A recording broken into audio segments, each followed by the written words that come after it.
The agenda this week assessed efforts to stop drinking and driving in suburban Ontario, revisited the Global Climate Policy Summit COP24, and got some pointers on reducing personal debt levels. The agenda's week in review begins Reappraising Neurodiversity.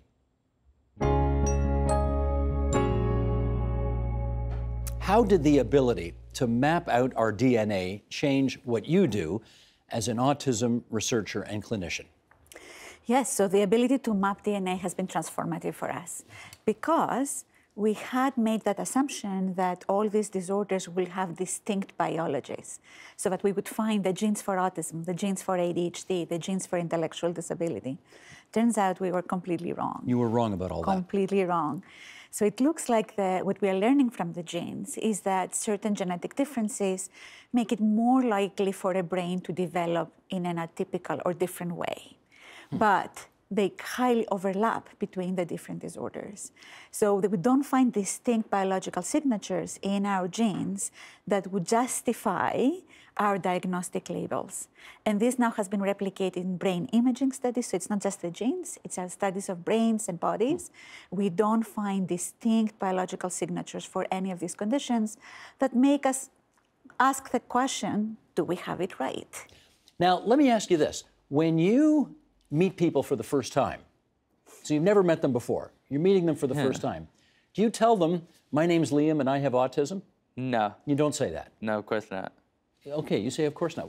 How do you introduce yourself to people? Nice to meet you, my name's Liam, what's your name? And you just go from there? Yeah. And if they have questions about you, are you okay with people asking questions? Of course I am. Yeah? You don't mind talking about the fact you have autism? Oh no, of course not. Okay. What does it mean to you to have autism? It means that it can be a little bit hard sometimes, but it can also be very easy. Well, I'll tell you, one of the things that makes you really fascinating is that you are a super bright guy. I know this about you. Oh, yes. And you spend a lot of time reading Wikipedia, don't you? Of course I do. And that's why you know a lot of stuff. Oh, yes. We want to show some of your past work, okay? Of course. So you go look at that monitor up top there. We have this print ad. Right. And there you are. Look how handsome you are there, Liam. Oh, yes. Now, what's the story behind that ad? I'm a history buff. Right. And you're looking very... Scholarly. Scholarly. That's a great word. Yes, you are. Yeah. Julia, let me bring you in. What's this ad all about? So this ad is part of a campaign we call Dear Everybody. And the whole idea behind the Dear Everybody campaign is to break down disability stigma. So really it came from, I'd say, an insight we had at Holland Bloorview, which is we could do great work with families like the Cosgroves, with folks like Susan and Liam, and we have the advantage of academic health sciences, people like Evdokia who are advancing the research. But if we're really going to want to make an impact on people's lives, that impact has to spread beyond our walls. And if the world isn't accepting of people with disabilities, then we're actually not going to be able to make the transformational change we think we can make in people's lives. And so Dear Everybody is all about breaking down stigma. Susan, what kind of misconceptions do you think families like yours have to deal with? I think I guess the hardest part that we deal with would be pity and people who might think that we're not happy with our lives and we don't find joy in the same things that all of the other families do. And I think people who think that maybe our lives just revolve around disability versus having a full and complete life with our family and being able to experience and do the things that other families do in our own way, that we're, just a unique family, as is every family, and that we're nobody to feel sorry for. If we go back to that second chart where York Region has the highest level proportionately of charges in the Greater Toronto Area, do you think that is a response to the appalling tragedy that was the Mutso case? We've always, there's been so many highly publicized tragedies in York Region as a result of impaired driving. By far. It was one of the worst, absolutely. And what we thought, honestly, after that tragedy had occurred, that the numbers of people that were drinking and driving would actually go down. They saw those children's faces. We've so highly publicized them. Jennifer Neville-Legge pouring her heart out at every court appearance, but the numbers didn't go down. So we look at it from an enforcement perspective. We do so much education. We talk about this every single day. We put the pictures out there of these children, with Jennifer's permission, of course, and her support, but the numbers don't go down. So what is it going to take? Which has kind of led us to, our recent move that we made to start naming impaired drivers, people that have been charged with the offense. Well, since you brought that up, let's go there. I was going to get to that later, but I mean, that does raise a whole bunch of issues. On the one hand, you want to name and shame people that you've charged because you think that they ought to be. How come? Well, we talked about this earlier, that naming and shaming is not our name for the program. That's been a name that's been widely adopted. But, our goal here is, and we have the authority to name people that have committed a criminal offense. We do this for homicides, we do this for frauds, break and enters. So the level of crime that impaired driving is increasing in severity. And as I mentioned before, we've had almost as many people killed in impaired driving in 2018 as were killed in murders in York Region. So it's a very serious crime. So but I think every Monday, right? Every Monday you put on the York Regional Police website, name, age, municipality of residence of everybody you've charged with drunk driving. And I can tell you it's 20 to 30 people per week that we've been putting on this list since December the 3rd. It's shocking. It's shocking. And my task is reading through each of these reports and trying to pull out one that's, an incredible incident where, people risked other people's lives, or they drove through a house, or they did, incredible things. It's no shortage of those incidents. All right, but now let me play contrarian here. I'll bring the lawyer in on this one. These are people who have been charged. They have not been convicted of anything at the point at which York Region is, you're going to forgive me, I'll use the vernacular, named and shamed. Do you have a problem with that?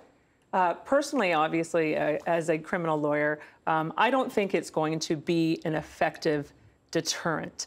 I had an opportunity to look at the names of the individuals who were charged most recently with respect to the RIDE program from December 24th to January the 1st. Again, it confirmed my suspicions. 100% of the people that were named were male, and a lot of them were in that at-risk demographic that I had spoke about earlier. 20s and 30s. Right. So I don't think that naming them is going to be an effective deterrent. And obviously, I do have some concerns. I mean, these are people who are before the court, who are presumed innocent until proven guilty. And naming them, I mean, it could have adverse consequences for them with their employment or obviously with their peers.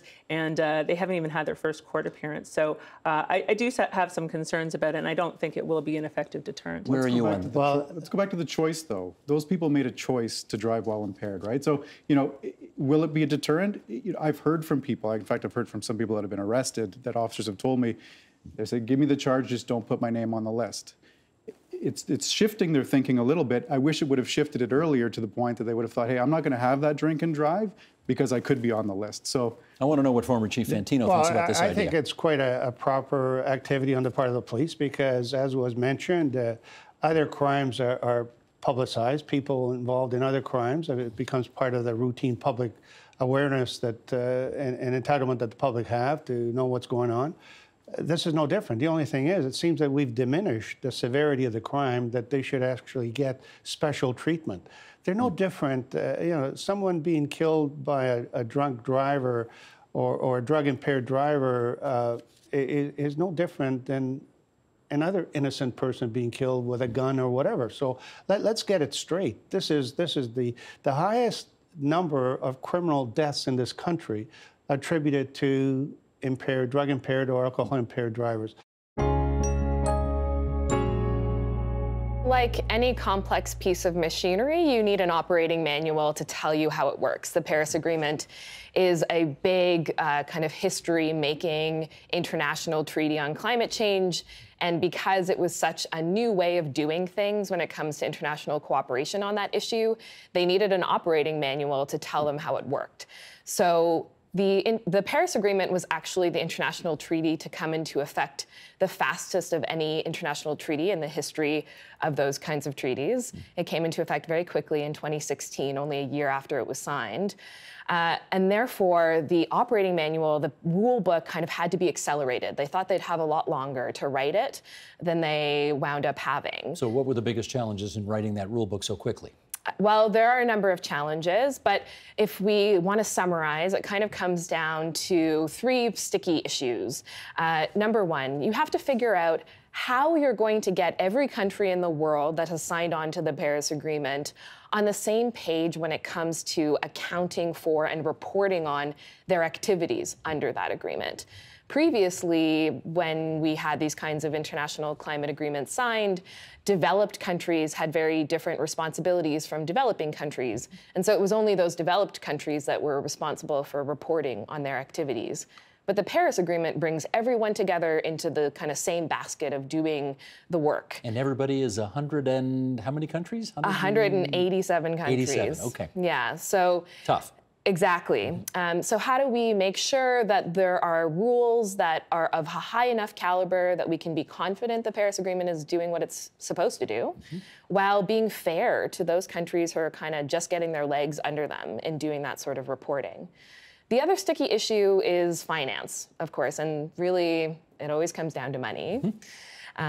Developed countries have, for many years now, been providing money to developing nations to help them cut carbon emissions and adapt to the impacts of climate change.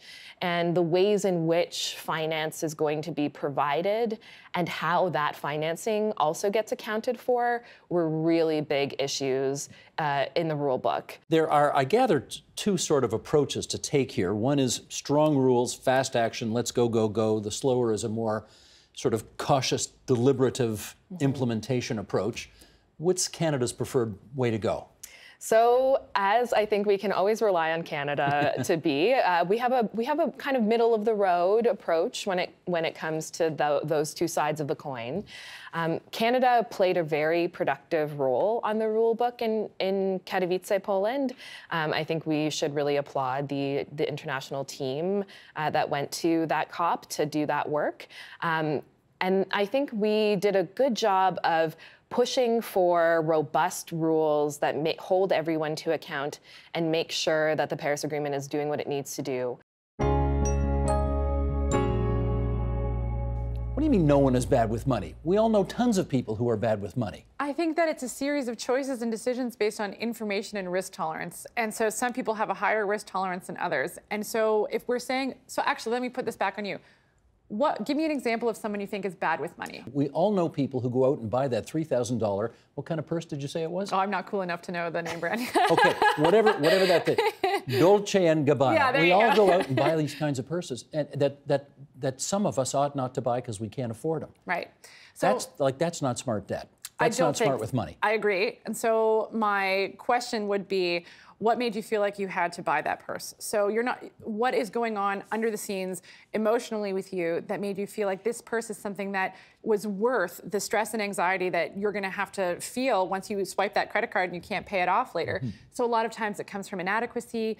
There's emotional turmoil that's happening if someone is shopping because they wanna feel better about themselves. So I think that's what we're digging under, and if we can solve that problem, then they're perfectly capable of carrying on, regardless of what's happened before. So let's say yesterday I bought a $3,000 purse I can't afford.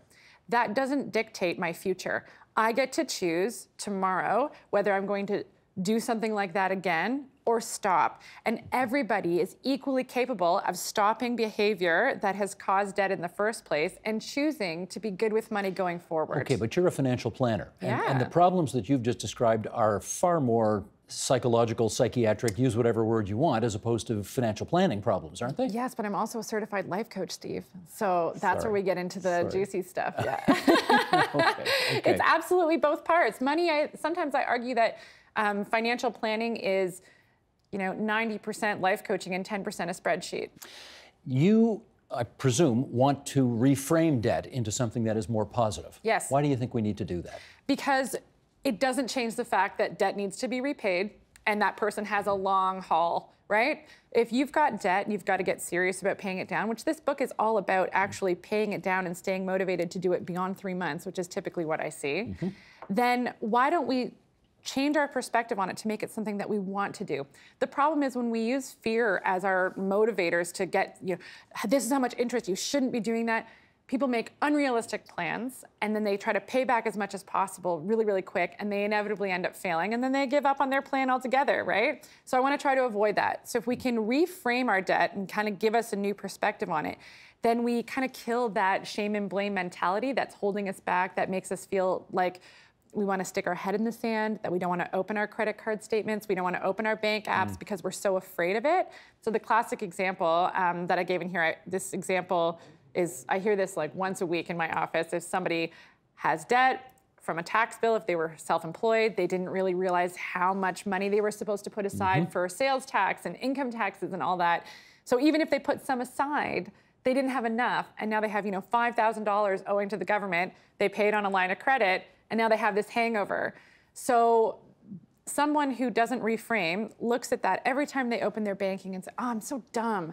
I'm so bad with money. Like, I should never have quit my job. I should never have done this. When really, they had a tax bill because their business was profitable. Like, the goal was to make money, and they did, and that's why they have a tax bill. They had most of the information that they needed. They knew they had to put some aside. They just didn't know how much, which is a solvable problem. Here's the new information. Going forward, this is not going to be repeated again. And so now, if they open their banking and they see that, instead of beating themselves up, the headspace that they're in is much more positive. Yeah. Your goal with this essay was to help people teach diversity training, and you identified some ways in which teaching can be improved. In what are some of the ways that we can do this? Well, first of all, I think that our approach to teaching racial and social justice has to be much more grounded in evidence-based. What are strategies that actually work? Not just things that we think should work or beliefs, but what actually works. And there is a fair bit of research out there that says there's some things that work and some things that do not. So things that work include teaching about the brain, right? That helps both young students and adults engage with the idea that there's things that they've been socialized in that their brain is predisposed to that's gonna create certain ways of understanding the world and certain ways in which you're gonna see and generally in North America, there's a reason why if you have a white-sounding name, there's a 40 to 50% higher chance of a callback for an interview. Well, most people aren't aware of that, right? That's how we've been socialized to centralize whiteness and white names, or that male-sounding names on resumes are ranked higher than female-sounding names. Those are all sort of ways that our brain has been integrated with the socialization process, and it's not our fault, but it is our responsibility. So teaching about the brain works. Teaching social and emotional literacy, what I call psychological literacy, is important, and it helps. Teaching political literacy, the idea that we're here because of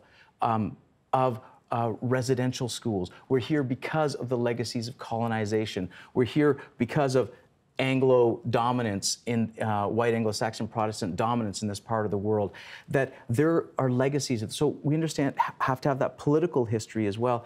And lastly, I think this has to be rooted in relationships. It has to be rooted in, as educators, helping people build stronger relationships with themselves, with each other, with our communities, especially across our differences. We can't build bridges across differences with just ideas. And that is the Agenda's Week in Review for this Friday, January 11th, 2019. You can see all of those conversations in their entirety at tvo.org, on our YouTube channel at youtube.com/theagenda, and on our Twitter feed. That's twitter.com/theagenda. The Agenda with Steve Bacon is brought to you by the Chartered Professional Accountants of Ontario, helping businesses stay on the right side of change with strategic thinking, insightful decisions, and business leadership. Are you on the right side of change? Ask an Ontario CPA.